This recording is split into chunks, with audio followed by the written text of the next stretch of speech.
All right, what I want you to do, I've got a 6-iron here, and what I want you to do is go ahead and choke down right to the edge of the grip here with your left hand, and go ahead and take your normal setup.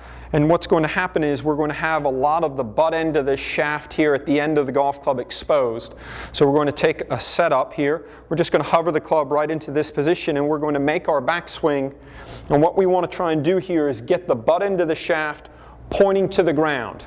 A lot of times what we see in people's backswings is the club will start to roll and go inside, and the butt end of the shaft will be pointing out towards, away from the body. If we do this properly, the club and the ball here, the shaft is going to point straight down.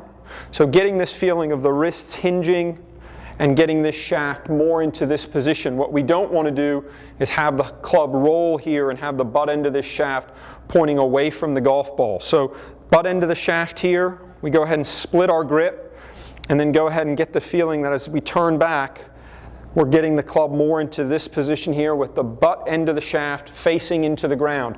You can even go ahead and stick a little T here in the bottom of your golf grip here, and what we would want you to do is get the feeling that the T would be pointing into the ground. You can do this a couple of different ways. You can do this with your left hand only. So go ahead and just take your left hand and try and get this feeling. And you'll see how the wrist will set and this left arm will be parallel to the ground. One of the things I like to think about is I'm trying to make an L with the golf club. So my left forearm and the golf club as I make a backswing are going to form an L. Do that a couple of times with your left arm only. And then go ahead just at the edge of the grip and do the exact same thing with your right arm. Putting the club into this position. Again, we're trying to make this L shape here. So we can do it with one hand, the left and the right. But if we do it with both hands, it'll look like this.